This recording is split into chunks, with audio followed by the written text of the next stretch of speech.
Hi, everyone. Thank you so much for joining the next episode of the Emergence Show. If you're new here, welcome. I'm Nico Farah, your host. I'm a creative technologist who is passionate about the intersection of emerging tech and pop culture.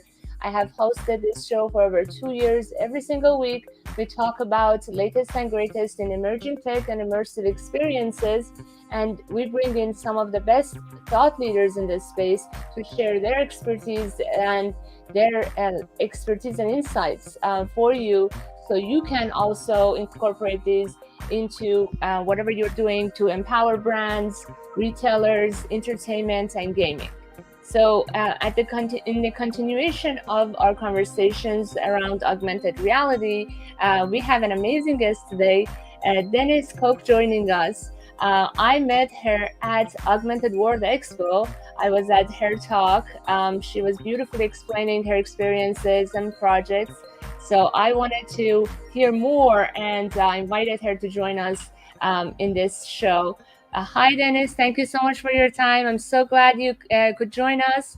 I'm excited to learn more about your amazing work. Yes, thank you so much for having me. I appreciate it. Of course, of course. Yeah, I know you have a very amazing background. You came from, marketing and graphics. You worked, in great companies. So I want you to tell us this story, how you got into augmented reality and engaging, audiences in a different way. Tell us your personal story of getting into this space, and then we can get into more of your great work. Of course. Hi everybody. I'm Denise De La Snoop Coke. I have been an artist professionally for over 13 years, but I've been drawing well over 20 years. I started pretty much my whole entire career as a child. Essentially, I've always been into the spaces of art, and I really went to get into technology when there was the big internet and computer boom. And so, essentially, when it came time to looking for colleges to go to, so I started even back from when I was in school. I essentially wanted to go to a school that allowed me and into a program that allowed me to combine both technology and art. And that's how I came across communication arts or graphic design. From there, essentially, I started my business right when I was like graduating high school and becoming a freshman in college. And essentially, people around campus would ask me to do different designs for them, everything from flyers to websites, web banners. And then from there, I actually wound up learning motion design. So that's dealing with After Effects, a little bit of animation, just essentially a space that would allow me to animate and bring to life things that I already do in a 2D space. After that, I've worked for numerous agencies as well as I wound up working for large major companies. And when I was in sports and entertainment, that's when I got introduced to augmented reality. Essentially, I had a coworker who had showed me an example of somebody who did AR with a mural. And he was like, since you already do motion graphics, let's try to pitch this as like a next campaign. And so from there, that's essentially what we did. We were able to pitch that. Unfortunately, it was a before its time, but I knew from there that I was already hooked into doing augmented reality. And how I kind of tap into that space is that I animate already my digital illustration pieces, and I make them come to life through AR. So yeah, that's pretty much how I got started in AR. And ever since then, I've been having my own art shows throughout the country, and I've done some pieces outside of the country, in Grenada as well as in like South Korea, and I've been in the AR space ever since. Wow, amazing, amazing story. Yeah, it's important to be always curious and explore new technologies. Even if you're just a traditional artist, these technologies really elevate everything. Thank Mm-hmm. you for that. Before we get into deeper conversation, I want to thank our amazing community for always being here with us. Feel free to comment and engage with us. Tell us, what are your thoughts about augmented reality and art. Art is a great way for like adopting these technologies. Like we saw it with the Web3 and NFT boom and all of these other technologies. Art is usually how you can engage the audiences by heart. So I would love to hear from you, Dennis. Like, what do you think from an artist perspective? What has changed for you before we even get into like how it impacts like brands and everything? But from your perspective as an artist, how has it changed your engagement with your audience and everything that you're doing, expressing yourself? Yeah, great question. So I would definitely say by implementing AR into a lot of the original art pieces that I do, it just adds a level of storytelling. So I'm actually able to tell deeper stories, connect with the people who are viewing my pieces, connect with my collectors a lot more, essentially because I'm able to kind of like add on like background behind what you're seeing in front of you. So a lot of times when we think about art, we're kind of like leaving it up to interpretation. We're kind of, Mhm. thinking of our own ideas, or we're kind of building our own thoughts of what the artist actually means, which is completely fine. But by adding AR, I'm kind of connecting a little bit more and telling more of that artist story. So, for example, I have a piece called Bodega, and essentially, when a user holds their phone up to the piece, you get to see this girl kind of like walking through her neighborhood. You hear the sounds of the street, you see the cat sleeping, the lights coming on, and it really is just able to kind of really tell this story of like a perfect summer day when you walk through New York City. So by using AR, I'm essentially kind of adding a new level of storytelling. Amazing. If you want to share your screen, that would be great too. If you have any visuals to show from all this great work that you've done, that would be awesome. Yeah, of I'm not course. sure. But Um, yes, there's a present button in the StreamYard that you can use. And in the meantime, I want to thank Gabriel, Chris, Jessica, all of you who are engaging with us. I'm so grateful for you to be here, and feel free to ask questions. We'll get to them as soon as we can. I'm going to share our screen and show some of this beautiful work. So yeah, tell us what's happening here. All right. So for this piece right here, this was an augmented reality art show that I had put on. This is my first large scale show that I did in Los Angeles, and it's called A Decade of Dimensions. And essentially, it was celebrating 10 years of being in business, but it also was able to show at a large scale what AR pieces look like. So, for example, what you're looking at right now is just more components of the show. So we had like a local vendor marketplace. I was able to get small businesses to also share their artwork, because essentially, as a part of AR, is that you're activating all your senses. So I wanted everybody to essentially interact with local vendors who can, start up the senses. And a part of this is that we did a live artist talk. So that way, when people were there, they were actually able to ask me questions. They were able to talk a little bit more about the work that I do, so on and so forth. So that's just like talking about the experiential side of doing AR. And like in the background, you can kind of see like Bodega. You can see like you see me hugging people, but you see a lot of the pieces that were activated through AR at this show. So that's just essentially what we're seeing. And when you were doing your special thanks, people weren't able to see, but this is just kind of like the beginning of that, and just seeing like, what that event essentially was. So that's one of the things that I did. And then I would love to And show how did you, another thing when sorry, you're ready. before we go into the next one, how was the feedback from your audience, from your community? Was it a lot of like showing them and kind of tutorials, or it was kind of intuitive for them to, hold the phone by the art piece and kind of see the story? How was the process of kind of onboarding them, and how were they taking it? Yeah, so when people came, essentially before when you registered for the event, you got a link that essentially allowed you to download the AR application that we were using. So Okay. one thing that I found is that if there is anybody out there who's trying to combine art with augmented reality, one of the challenges that we sometimes face is that we want people to be able to engage with our work, but downloading could always be a pain point or a pressure point to get people to download a brand new app, to tell them how the app works. So we essentially kind of solve that problem by having people pre-register and then giving them instructions of how to activate it. And then Nice. through the app that we use, it already automatically detected the marker, which was the actual piece itself. And then from there, it was able to come to life. There's a part in that video that shows you the actual activation, but it just wasn't showing because we were talking back and forth. But as a part of that, when people were able to hold their phone up, then you were actually able to see the work come to life.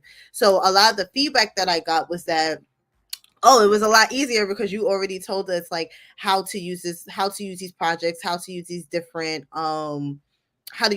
markers, so that way when people were actually engaging with the art and holding their phones up, they were enjoying what they saw.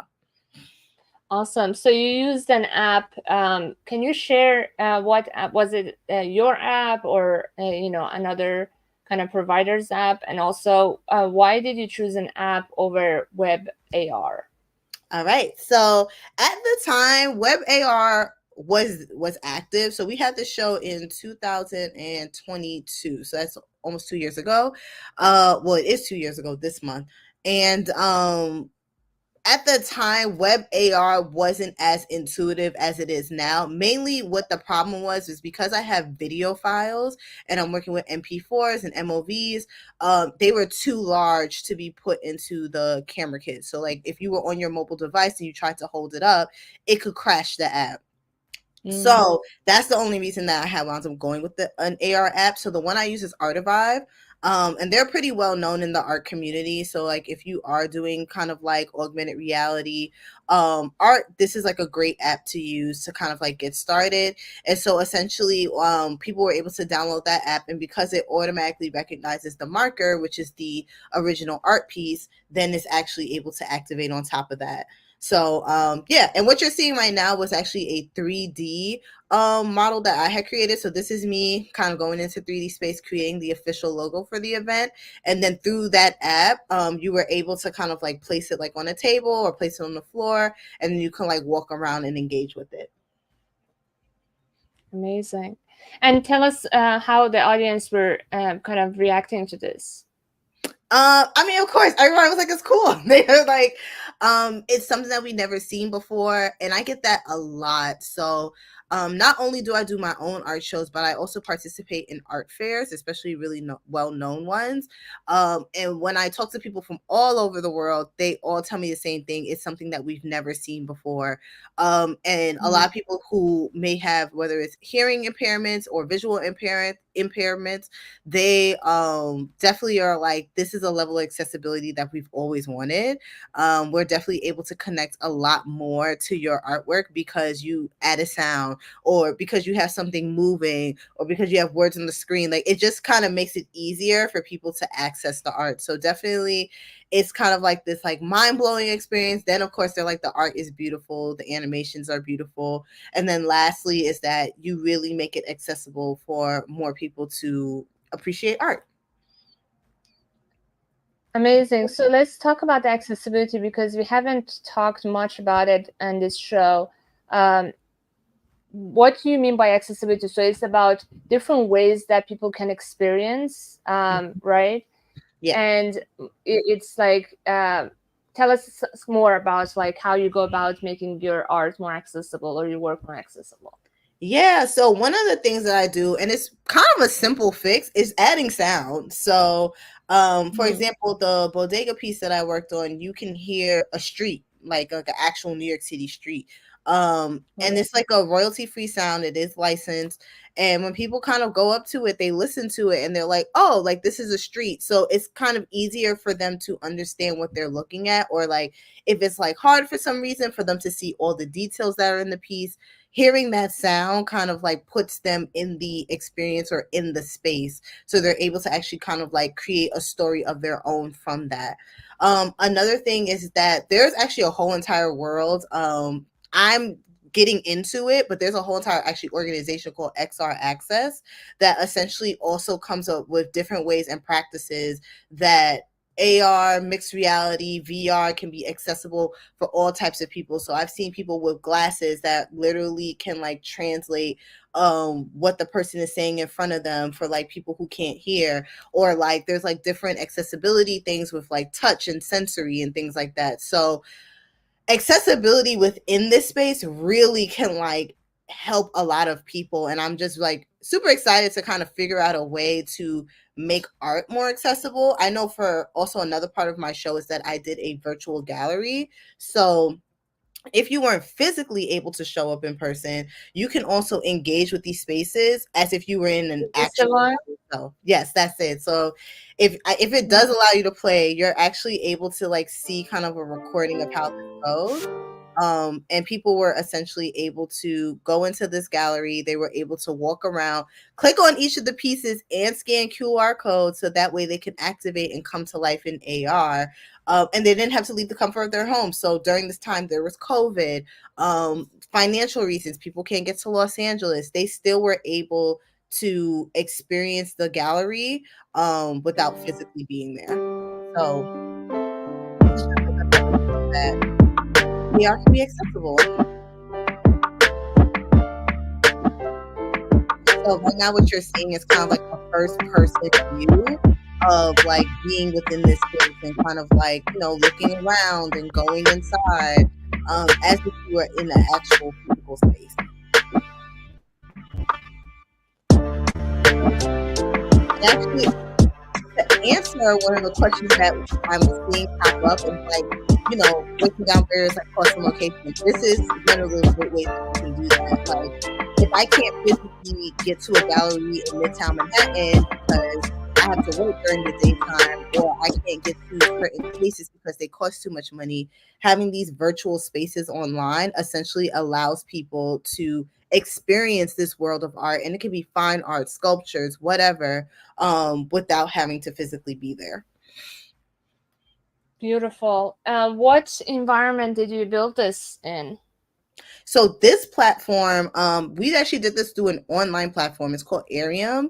And so me and I have a 3D designer who's on my team essentially built out different elements. They provide you kind of with like a bare bones art gallery, and then we go in and we built the walls. We put the actual art pieces in there. We built the frames, the standing signs, and we just place like each of the 3D assets within this space. So that way, when you're kind of like walking through, you're able to kind of like interact with different things as if you're in an actual gallery. Beautiful.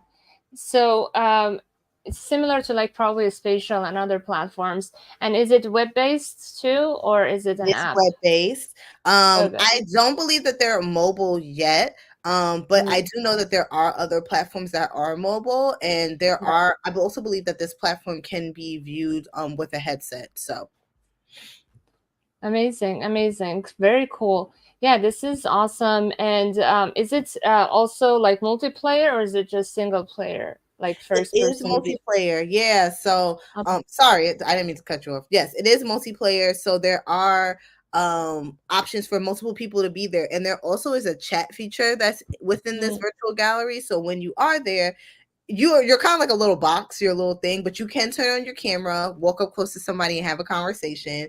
You can also put in the chat box, like having different conversations with people. They conversate back with you. And so, yeah, it is fully functional for multiple people to be in the space. And what did you use those QR codes for? Is it an AR experience, or Yes. is it So take? we did use that for an AR experience. Essentially, when visitors, like if you're sitting on your computer, you would just hold your phone up to it, and then it would open up the app.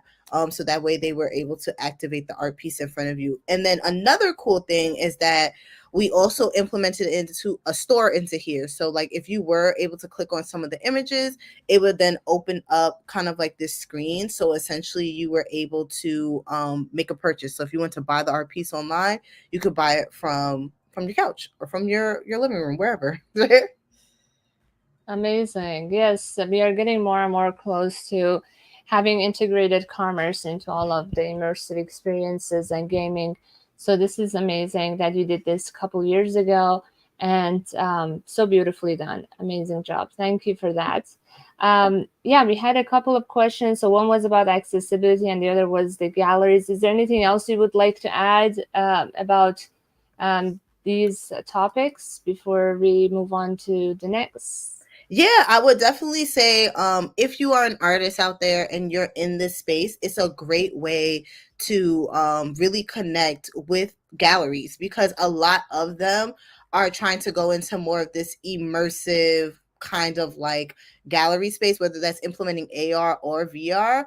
I personally, I do run a actual agency, so we do also see RFPs that come across our desk, and a lot of historical societies, libraries, a lot of these different institutions are starting to look at AR and VR as ways of connecting their community to whatever preservation, works that they're working on. I definitely have seen it in New York, upstate New York, and I've seen it in Massachusetts. So like a lot of places that you see a lot of history, they're definitely trying to look for people who are in this space to kind of create these different exhibits and activations.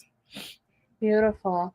Yeah, I mean, if you think about it, the galleries are run usually a very old-fashioned way. They're not necessarily incorporating any of this. I mean, simple as the sound that we mentioned, like, Mhm. that just adds such a beautiful dimension that we often don't include to the art piece. I understand it could be too much if you have every art piece with the Mhm. music, but people can have again in their headphones or some way that you can tell the story better. So this is just another layer of engagement that they can use. Awesome. Thank you for sharing that. And thanks to our amazing community, Ian, Gabriel, Chris, everyone who is tuning in. We appreciate you. So let's continue. You also did a project for you talked about just now about different historical representations. So you did a park collaboration with the park in LA to tell the stories. Do you want to share your screen or talk about it? Would love to know more. Yeah, let me talk about it only because we're still underway with it. Right now we're Yeah, in our planning and storyboarding phase, but we're actually about to go into animation. So I didn't amazing. have the animations today, but I can talk a lot about Mhm. it because it's underway. So I am partnering with a nonprofit in Los Angeles called Self Help Graphics. It's a tongue tie. And also we are partnering with Snap. So one thing is that I am newly a Snap lens creator. So I do create Nice. lenses for Snapchat. And I'm partnering with them to essentially create an activation within Magic Johnson Park that talks about environmental justice. So we partnered with another nonprofit called Sola I Can, and that's in South Central Los Angeles. And essentially, we had a bunch of students that came in and did digital illustration classes. So within those classes, they worked with Procreate, they worked with Photoshop, and they created a lot of digital illustrations, much like the work I personally do, and they were able to share it with me layered out. And what I'm going to do is that I'm going to go ahead and animate that, put that into After Effects, do motion graphics, and then we're going to input it into Snap because we're going to be partnering with them to essentially complete the activation. So that activation is underway. We started it at the top of the summertime, and we are slated to be completed by October 5th. If that's that Saturday, it's that Saturday. So if you are in the area, that is supposed to be the launch date. If not, you guys can also add me on LinkedIn, and I will also put the launch event that everybody can come to and experience it. But for that, to talk a little bit more about the project, is that you would go up to these different markers within the space, and then once you scan it, the Snapchat activation will pop up. And we're supposed to be working with web AR, so that way essentially people will be able to do it through their mobile browser. That's awesome. I suggest you creating an event on LinkedIn, and then we all can sign up and mark our calendars. That sounds very cool, very exciting. If it was like a week late, I mean 10 days later, it would be LA Tech Week. Then there I would be a lot know, of people. yeah. But But the good thing is that it is there. It's going to be a actual activation. So I'm I'm going. glad that you said that because that reminded me. I might try to bring in some more people to like do some type of walkthrough or to kind of like come in and experience it while they're there. Yeah, exactly. And I don't know if you know, but you can, submit your any event for LA Tech Week. So I think you should be fine if you still contact them. But that's a great way to drive traffic and excitement to your work. Beautiful. I can't wait to see it in person. But yeah, thank you for sharing that. That sounds amazing. So before we get into your great work with brands, I want to kind of hear from you how your previous work, being in agencies and doing marketing, advertising, has helped you in this current work, and kind of like how your perspective is different from others in the space. Yeah, so definitely being agency side has helped me be very organized. So I will say, if you're a freelancer or if you're starting your own business, just making sure that you are extremely organized and on top of your paperwork, and essentially being a project manager within itself, definitely helps me within the AR space. So I'm working with a lot of different people, a lot of different companies who are new to this space. So they have absolutely no idea what this does, what can happen. And essentially, when they're working with me, they're quote unquote taking a chance, because they're entering into the space brand new. So, from working marketing and agency side, it's just always about over communicating. So, kind of like laying out what your timelines are, laying out what your deliverables are, what are the KPIs, what are the goals that we're trying to accomplish, and then just making sure that when you are going through this process, you're updating your client kind of step by step by step. Sometimes people do that in agency and in-house. Sometimes they don't. I found that when you communicate really well, it definitely helps get the project done in a more efficient manner. um, Also working in-house and working on teams, I myself have to work with a team. So it's not just enough for me to say like, oh yeah, I'm an AR designer, I'm just going to do everything myself. One, that's kind of like how you get burnt out, and two, you can make a lot of mistakes because no one is really like checking your work. Right. So really just making sure that I'm able to budget in bringing on at least a project manager, at least my assistant, and then bringing on like a junior designer, a 3D designer, somebody who can do some 2D work if I can't do everything, people who could do graphic design, because like, if I'm working on doing the 2D, I need somebody to kind of do everything else. So yeah, essentially I would say those are some tools and tricks that I took from agency and marketing to implement into the work I do now. Beautiful. So, to summarize, basically understand your strengths and potential weaknesses or gaps that you have. Nobody's perfect. Nobody can do everything, and even if you could, it just would be burning us out, like you said. And Mm-hmm. so, and then bringing the support that you need, but making sure that you're accounting for that when you're proposing the budget. And then also over communicating, and setting the goals in advance to make sure we're all clear.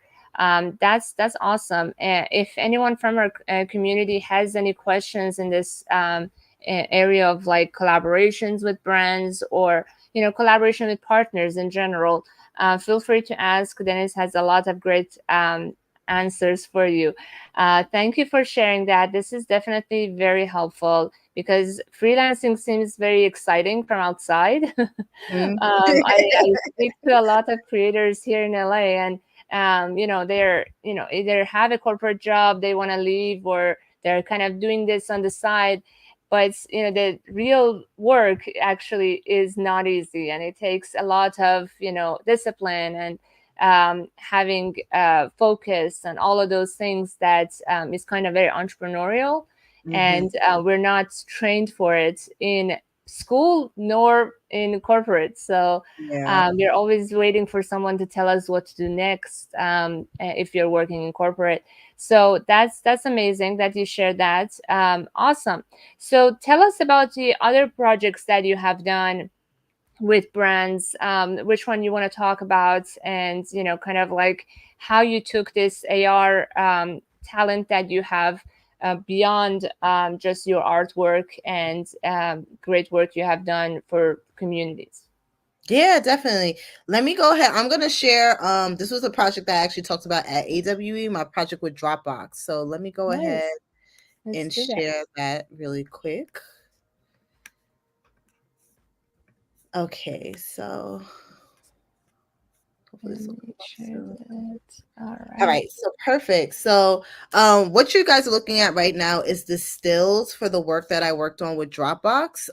Essentially, I was hired to help them do an augmented reality scavenger hunt for Render ATL, which is a engineering conference down in Atlanta. And what they wanted to do was kind of show what their product offerings were, but they wanted to show in like a cool and an engaging way. So what me and my team essentially did is that we created this activation where people would go to different touch points around the space, and when they held their phone up, it would essentially show an overlay of like what that product offering is, or like some type of cool pop-up that people will be able to engage with. So the one that you see on your left is essentially incorporating the actual physical person with the augmented reality components around them. So behind her, she had kind of like a gridded pattern, and then they had like some of the Dropbox serial like little 3D assets that like went around her, and if you tapped on it, it like spun around. So it was really like a cool and engaging way of having people activate within the space, while also learning more about Dropbox. And then to the right, it was a flower shop. So like people were able to kind of like see like these different flowers, like if you want to make a bouquet. But then when you held your phone up through the augmented reality app, it will put like these like 3D flower pots that will come out at you. For this activation, there was roughly about like 6 or 7 different touch points that people can go to, and to make people go to it, we did a check off. So, like a scavenger hunt, you have to go to each of them and then check them off. And once you were done, you won a prize. It was super fun, super engaging. And one of the other cool things we were able to do is that we were also able to work with a physical component or a physical markers, which was like pins. And as you know, if you do a lot of like marker work within augmented reality, the smaller it gets, the harder it is for the camera to actually recognize it. So it was super cool that people were able to kind of move around with these pins, and then it was still able to work through AR. So that was just Amazing. that project. And yeah, we had a great time while we were out there. And also, a component of this is that one of the leaders at Dropbox was also talking more about web AR. They were talking about augmented reality. So, really, just talking about the future of like what different companies can do to essentially start implementing a lot of this work into like, marketing, experiential activations, even just showcasing new products that are not yet on the market. If you don't have a physical, tangible product right now, AR and VR are great ways to show what these products are without having it in your hand. And that's me helping people during this event. So, the purpose of this event was to motivate these folks to join Dropbox. Is that right? Yes, so it was a recruiting effort. They did essentially want people to sign up for their recruiting list, specifically like engineers, because that's who this whole like software engineers. That was what this whole conference was geared towards. But it also was talking about Dropbox's new offerings. So, for example, if you were there and you're like a project manager, if you are an executive at a different company, you were also able to see what their offerings were with this activation. Very cool. And tell us about behind the scenes of creating something like this. Did you work with Dropbox creative team? How the whole process came together. Yeah, so I was hired under an agency. So the agency was the direct person, the direct contact to Dropbox. I was communicating with the Dropbox team, which was great because then I was actually able to get, firsthand feedback of what they wanted, what they were looking for, what changes needed to be made. But starting from the beginning, first it was asking, is this something you can do? And we kind of like go back and forth as far as like what the scope of work was, just trying to be as specific as possible, because again, since this is such a new space for people, it's very hard for them to quantify like, okay, how much money needs to go to this and then how much needs to go to that. So one thing I would probably recommend is if you are trying to price quote out for work like this, maybe go by the hours. I have a set price that I usually give certain clients, but if you want to say like, okay, to do the 2D animation portion of this is going to take me 10 to 20 hours, and to do 3D it's like 10 to 20 hours.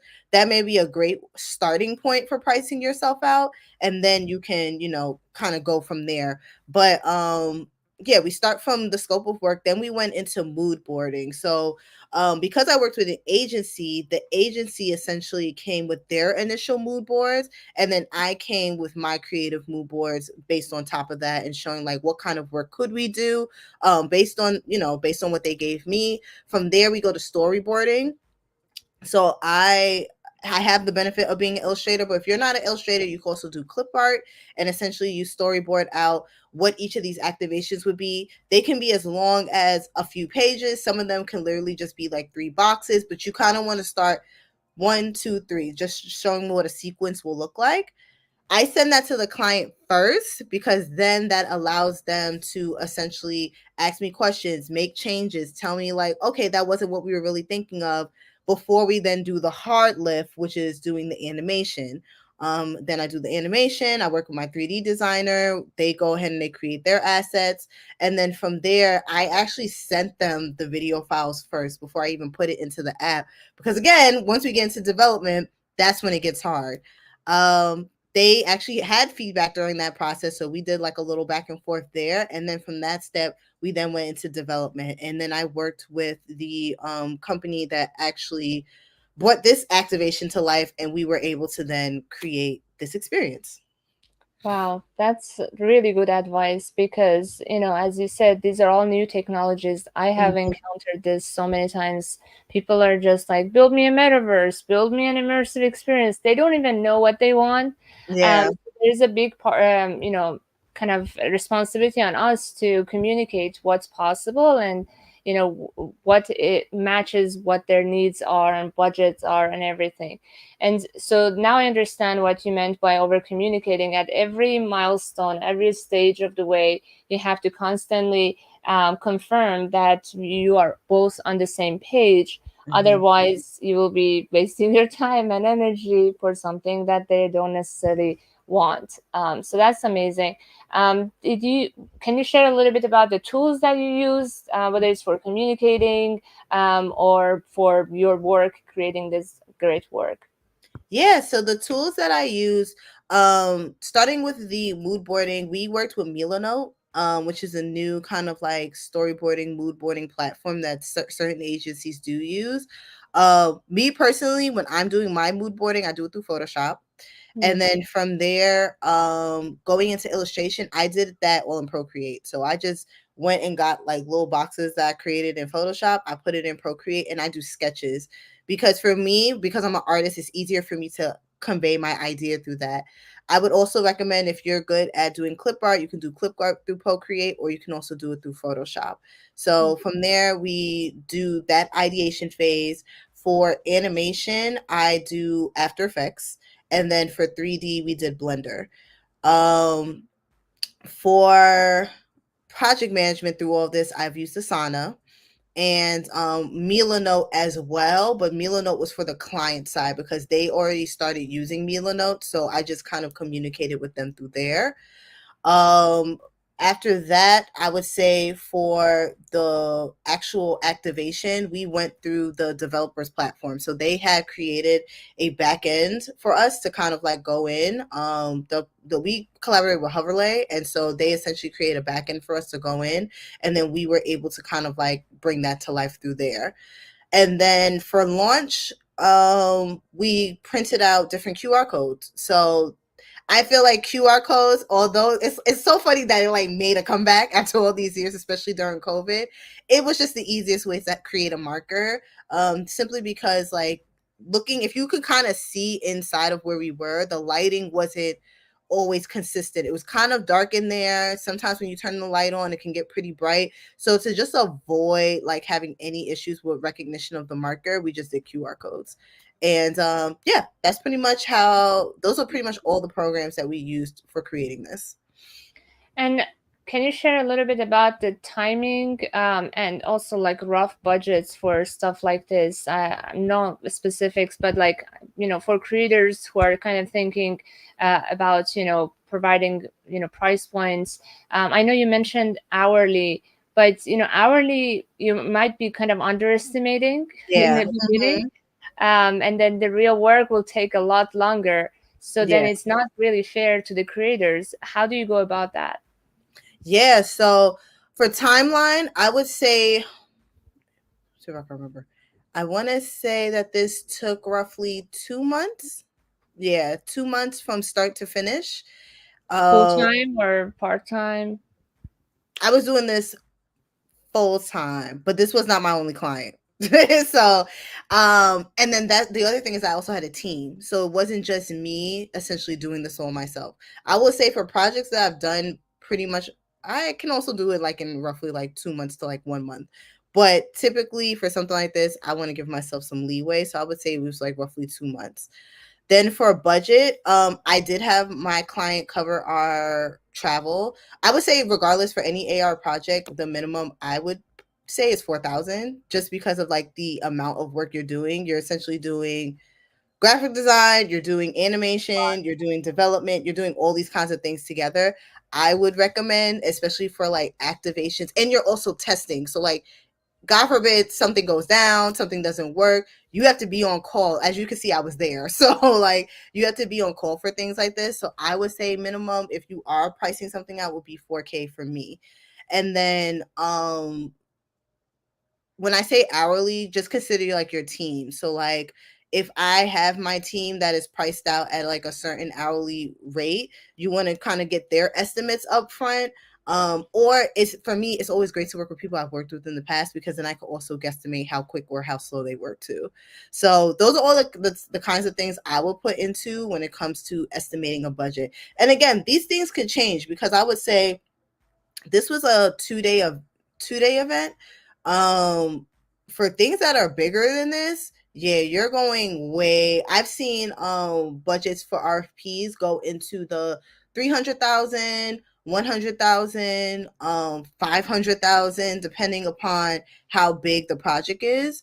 I will say like recently I just saw a RFP for upstate New York that was like 390,000, and that included 100 assets. So it depends upon, that's another thing. It depends upon how many assets you're doing because yeah, I could do like 1 to 3 and kind of knock it out the park. But if you're doing in the hundreds, so you're doing 30 or 50s, whatever that number may be, you Yeah. have to consider the amount of time and work it goes into creating each of those activations. So Very good advice. I appreciate it. And yes, Casey and Ian are talking about some of the unreasonable expectations from yeah. some of so that's actually a good segue to kind of talk about challenges. How did you overcome any challenges, and what are those challenges that you experience, whether it's unreasonable expectation or technical challenges? Can you share a little bit? Yeah, so with AR, it's always going to be a challenge of trying to explain what this project is. Because again, especially when you're pitching, it's really hard if the person is not into this space because it's like I'm essentially trying to tell you like this is what could happen, Mm. and they're like, well, I've never seen it before, so I don't know if it's really going to work. Or they're like, I don't see the value in it because like where's the money coming from? So I would say first is just pitching overall, getting people into the space is a hard challenge. And then after that, I would definitely say managing expectations. So again, I try to let people know ahead of time it's going to take me this long to do it. It's going to cost this amount of money, and I'm really strict when it comes to revision. So I'm like, if you are going to, I like to do the 3 revision rule. So I'm like, if you're going to go past 3 revisions, I'm going to start charging you a high hourly rate because now I'm doing more than what the scope of work Yes. asks for. And then having a really good contract, I will say like sometimes a pain point can be contracts because simply you have to negotiate. So like they may come to you with a certain budget or they may come to you with a certain number and it's like, well, you're asking for all these things. I don't think that that is a good fee for the amount of work that you're asking for. Let's negotiate this price. So that sometimes can become a little difficult because it's like, you're going back and forth with somebody about money and they want things at a certain price and you're like, it's not going to happen at that price. So that would be that. And then everything else, as long as you are, again, really on top of communicating with your client, you're not going to run into as many problems. And this is coming from somebody who's been doing this for like 13 years. I will say at the beginning of my career, and this is even with graphic design, I would be super nervous to of like, oh, how will the client feel? Or I might lose a client if I say this. But now I just tell them it is what it is. Like, it's gonna cost you this much. This is the kind of work that I do. You take it or you leave it. And 9 times out of 10 they take it because they trust you as a professional. And I think if you know that you do good work and you know that you're experienced in the work that you do, even if you lose that client, you're way better off losing the client than taking on somebody and then it turns into the worst thing that you've ever done. That's amazing. Yes. Sometimes you need to even fire your clients or customers. Sometimes you just need to understand, what you stand for and you know your worth. So I Mm-hmm. appreciate you sharing that. Those are amazing advice. So how did you go about finding these clients? I mean, you mentioned that you worked with agencies. When we talk about these new technologies, it's often hard to even, like you said, educate and onboard brands or companies to want to use it. Can you share a little bit for our amazing creator community, kind of like how they should even find their clients and establish themselves in this space?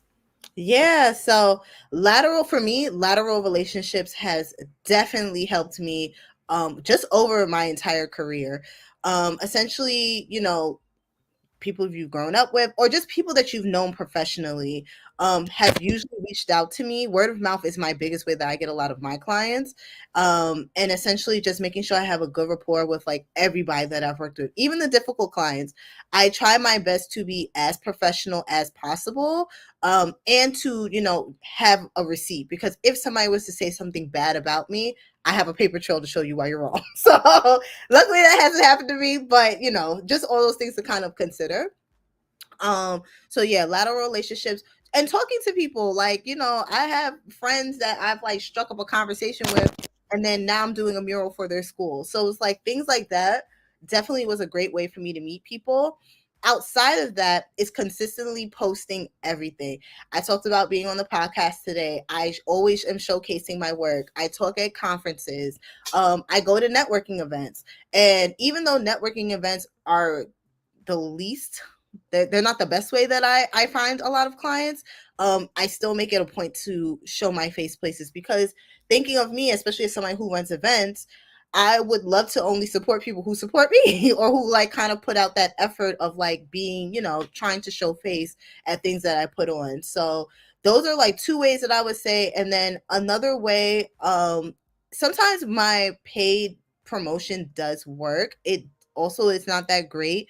But what I will say is that if you do print out flyers, very old school, but if you live in a neighborhood that's a walkable neighborhood, or you have a lot of small businesses, that's another great way to also like find clients. So like printing out flyers, going into businesses, talking with the managers, building up relationships with places that you frequent often. I had my artwork shown at Sip and Sonder, which is a coffee shop in Inglewood, and I just applied by following them online because I go in there sometimes to go and get some coffee. So those are some different great ways that you can kind of like meet people to essentially get clients. And then, of course, there is the professional networks. I'm a part of a couple of guilds. I'm a part of a couple of professional organizations. It's also another great way to meet potential clients as well. So don't sleep on if there's national organizations for what you do. Right now, I'm a part of Graphic Artists Guild, which is a national organization for graphic designers. And from there, I've been able to get some interviews. From there, I've been able to like look at jobs. So there are opportunities essentially in all spaces. It's just really about how you leverage your network. That's amazing. Yeah, it's even more important when you're freelancing or, kind of self-employed to focus on putting yourself out there. I mean, Mhm. personal branding has become such an important topic recently, but it's even more important if you are going to be leading your organization. So that these are all great advice. I even noticed that on your website, you're certified minority owned by Mhm. New York State. So all of those little things can help, whether you're participating in government type of projects or outside of that. It just establishes your credibility and shows that you have done the work to establish this entity. Yes. So beautiful. Thank you for sharing all of that.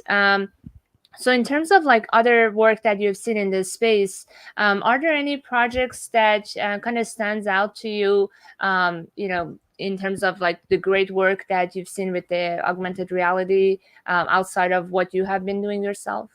Yeah, so I am really into the people who are doing a lot of the like immersive pop-up events, but like doing it for real. So there was because there are a lot out there that do a lot of projection mapping, and I have absolutely nothing against projection mapping, but you could kind of tell a lot of people do it as a money grab as opposed to like they're actual projection artists.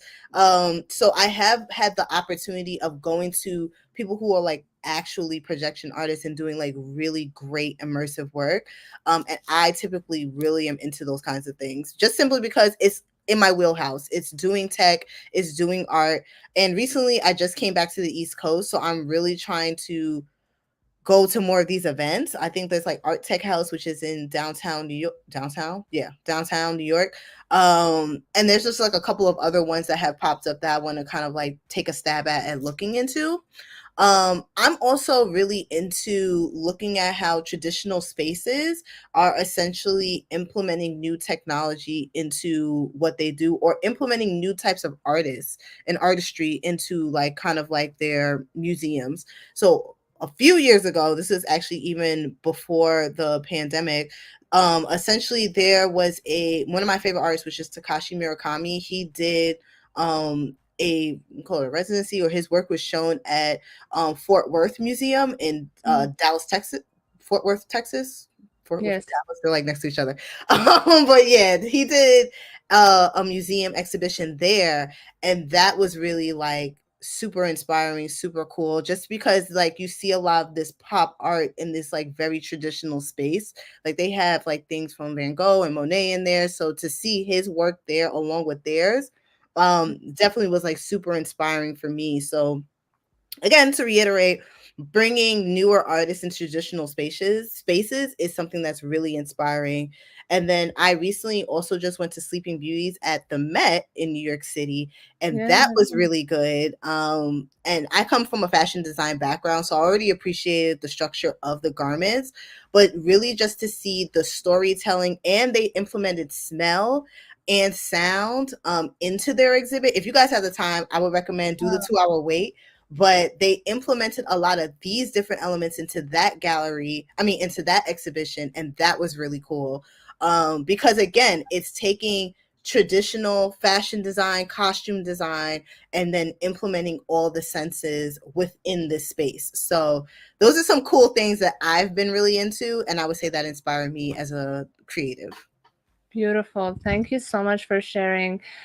Where are you getting your inspiration and learning? Are there any resources you can share with us, in terms of like whether it's a podcast, YouTube channel, learning resource, anything you can suggest? Yeah, so digital art, I learned a lot from Patreons. So there are a couple of digital artists that I'm really into. Sarah Faber was one that was really big for me when I was kind of getting into my cartoon style. There's also another artist called Illustration 315, and that was also he started implementing more animation into his digital artwork, and I subscribed to both of their Patreons to clean up on my digital illustration work. When it came to motion design, I will say that I do a lot of YouTube. I still am old school. I will go on YouTube. I will sit there for hours and learn how to do specific projects. Somebody actually just asked me, how do I learn how to be a graphic designer? And for me, I feel that it's like I want to solve one specific problem. I look up the YouTube video for that, and then I remember that from the next project, and I kind of like Mhm. continue doing. That's really how I learned a lot just throughout my career, is that I want to learn how to do one thing specifically, and then I try to remember it so I can use it for other projects that I do. For AR, I do read a lot of the documentations online. So I you gotta read. Unfortunately, you're gonna have to like just go through the docs and read how to do certain projects. And again, YouTube videos. I was doing a snap lens, which is kind of like the other filter houses, but they have their own techniques of how you do markers with snap codes and so on and so forth. So I had to go online and learn how to do it. So I would say that's how I'm just constantly learning. For motion design, though, I did have a class in undergrad, which is how I started motion design, and I got a C in. So I was not good in it, but I will say when I graduated, I had to learn other projects, and I learned by working on other people's files, and that's what taught me. Well, thank you so much. This was so insightful. Thank you for sharing that. It's amazing to hear. You're constantly learning, and yes, there are very accessible sources of learning like YouTube at our fingerprint. So, thank you for sharing that. What would you like to see in this space that you think is missing? Where do you think the future of all of this, augmented reality, immersive experiences are?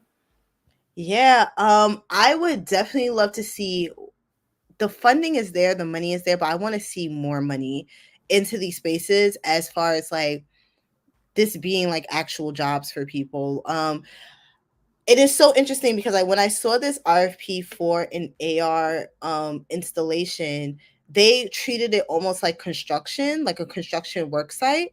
Mm. And so I kind of want AR creators and AR developers to essentially be like construction building, like essentially like kind of being in this space of like creating these work sites and then creating these activations that will live on forever or live on however long they're supposed to live. So that would be like one thing that I would say is something I definitely look forward to. Also, more education in the schools. So I don't know if we're going to talk about it, but in the future I'm going to be doing a mural at a school, and so Okay. teaching kids more about like augmented reality and art and combining the two and showing that like I'm a product of New York City public schools. Like this is what a product of a public school can look like if you apply yourselves in different spaces. So really just the education around it. And I just worked with students on this other activation I'm working on, and kind of seeing them like start in this space and like where they can take it, because I took it far, but I really think that there's a kid out there that's going to do something that's even better than me. So I'm very excited to kind of see the future of where this space can go. Beautiful. Yeah, tell us more about what is next, other than this great project. Inspiring the next generation is so powerful. Thank you for doing that. Education and, exciting people from the early on, planting the seeds. Yeah. And, this young generation already are doing so much. So Hmm. why not, directing them to the right direction? So tell us more. What else are you expecting? How we can all support you? Where people can find you? Yeah, so coming up, I do have the Los Angeles activation that will be at Magic Johnson Park. So that is slated to be around, and I think I misspoke. I think it's October 5th. I think it's October 6th. Whatever that Saturday is, that is the day that we're supposed to be doing the installation. We're just waiting the last approvals from the Parks Department. And then I also am doing an augmented reality mural at PS 132. It's a public school in New York City, in Queens, New York, the Ralph Bunche School. And I'm going to be putting up a 9 foot by 9 foot digital mural that people will be able to hold their phones up to, and it will come to life through your phones. So the launch for that is supposed to be on September 26th. I'm just going to look at my calendar really quick because all the dates are starting to flow Well, together. September 26th is a Thursday, Yes, and that's it. Because we have to do it during school hours. So it's going to be at 3:30 p.m. So if you are available in New York, I do invite you to come. I'm going to try to figure out a way to stream it online so that way people can view it online. okay. But it definitely will be in person, and I'm going to be working with some local installers to essentially put the mural up. And it's a whole process because essentially we got feedback from students, which then we created the mural from. So that is what is coming up in September. And then if people want to find me, overall, I do augmented reality work. I want to do another micro art show this year. So please follow me on LinkedIn. You can look at my name, Denise Koch. My LinkedIn is /Denise De La Snoop Koch. And then I'm also on Instagram. So I have my business Instagram, which is delasnoop.graphics. So that's DELA snp.grfx. And my personal is Dela Snoop, which is DELASNOOP. Those are the main places where you can find me. And then, of course, please visit my website, subscribe to my newsletter. That's where I put all my updates. So it doesn't matter if you're not into social media, you can just get an email from me. And my website is delasnoop.com. So that's DELASN as in Nancy P.com. Beautiful. Thank you for sharing that. And as a correction of the date for the park event, I think it's October 5th is a Oh, Saturday. that's a Saturday. Thank you. So yes, hopefully we will have an event that we can all sign up and mark our calendars, the time and Yeah. everything. But yeah, it's all exciting. Thank you for all the great work you're doing for the society. Your work is beyond just entertainment. You're actually doing good work, to bring awareness to different causes. So that's even more beautiful. Thank you for all of that, and thank you for all the great insights and learnings that you had for all of us. So many good advice that I'm sure everyone enjoyed. I want to thank our amazing community, Ian, Gabriel, um, Chris, whoever else who tuned in. I can't unfortunately see the names, but I know you're there. I appreciate you. And yeah, if you came in late, don't worry, the recording is going to be there.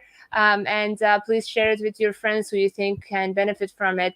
And make sure to follow Dennis and myself.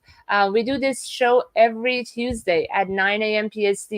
Next week, we are also talking about augmented reality, and we are bringing the creative director of Walmart's AR project. So you may want to check it out. That's very exciting. Bob is an amazing creative director who used to work at Meta and brings in these great technologies to the traditional industries. So thank you again, everyone. Thank you so much, Dennis, for your time. Really appreciate you. You're amazing. Can't wait to support you more. And we'll see you guys next week. Take care. Bye.